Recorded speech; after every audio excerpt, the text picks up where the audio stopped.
The armory is silent. It is the deepest, safest room in the keep. The stone walls are thick. The air is still. There is no wind, no rain, and no blood here. In the center of the room, resting on a heavy oak table, is a long wooden box lined with dark velvet.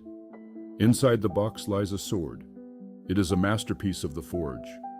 The steel was folded 1,000 times. The edge is perfectly honed.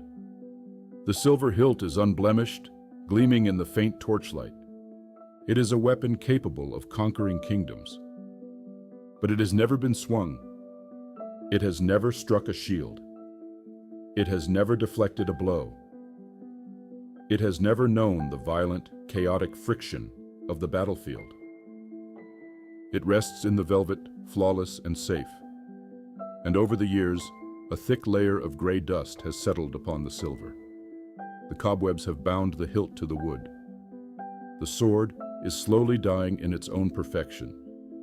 In the clinical world, this agonizing state of stagnation is known as Atychiphobia, the fear of failure, and action paralysis.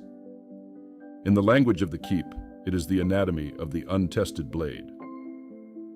We must examine why a warrior chooses to lock their greatest potential inside a wooden box.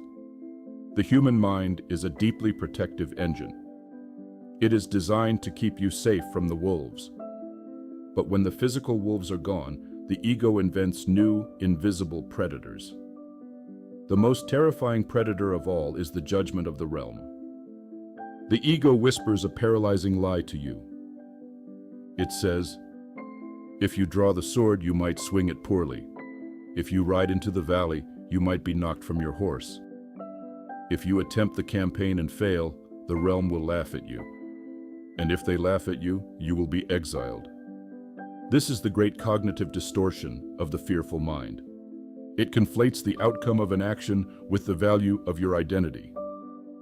To the paralyzed knight, a failure is not something that happened. A failure is something that he is. If the business collapses, the ego says, I am a failure. If the alliance fractures, the ego says, I am unworthy of love. If the art is rejected, the ego says, I have no talent.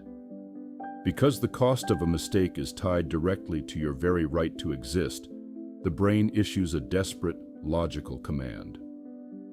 Do nothing. It is better to stay in the armory, dreaming of the glorious victories you could have won, than to step into the mud and risk the agonizing humiliation of a public defeat. You build a magnificent, heavy shield of excuses. You tell yourself that the timing is not right. You tell yourself that the sword needs more polishing. You read the maps, you study the strategies, you attend the councils, but you never actually march. You become a scholar of war, completely terrified of the blood. You are a hostage in the velvet prison. But we must look at the physiological and psychological cost of this safety. A life lived entirely in the armory is a life of profound, quiet despair. When you refuse to test your blade against the resistance of the world, your spirit begins to atrophy. You lose respect for yourself. You look at the scarred, exhausted knights returning from the valley, and a bitter, toxic envy takes root in your chest. You resent them for their courage, while simultaneously hating yourself for your cowardice. The tragedy of the untested blade is that you suffer all the agonizing anxiety of a war without ever claiming a single inch of ground. You are exhausted by the anticipation of failure. The tremor shakes your hands as you stand over the velvet box, terrified of a battle that exists entirely in your own imagination. You must hear the truth of the realm. The pristine, unblemished armor you so desperately protect is an illusion. It commands no respect in the Great Hall. The veteran commanders do not look at a shining, unscratched breastplate and see a master. They see a novice who has never faced the fire. The only currency that matters in the keep is the scar. The dent in the helm proves that you took a blow to the head and remained standing. The notch in the blade proves that you met an enemy whose iron was as hard as yours.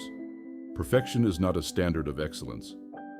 Perfection is a coward's defense mechanism. To break out of the armory, you must execute a terrifying psychological maneuver. In clinical terms, this is exposure therapy. You must willingly seek the friction. You must shatter the glass, walk to the heavy oak table, look at the magnificent, useless sword resting in the velvet. Reach down, grasp the hilt. The ego will scream in protest. It will tell you that you are not ready. It will list 100 reasons why today is not the day to draw the steel. Ignore the voice. The voice is a frightened watchman trying to keep you in the cellar. Lift the blade, carry it out of the armory. Walk through the great hall. Step out into the blinding light of the courtyard.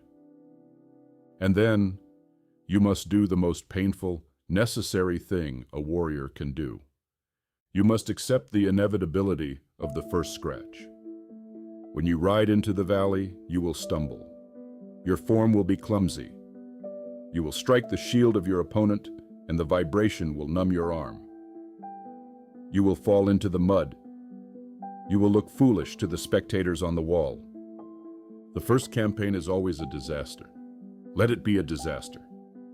The pain of a physical failure is sharp, but it is fleeting. It heals.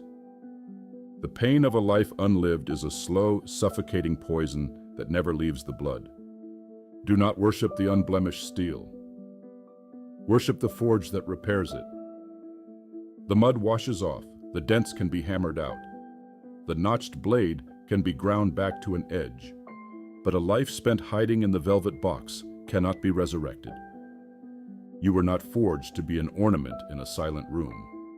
You were forged to collide with the chaotic, magnificent reality of the world.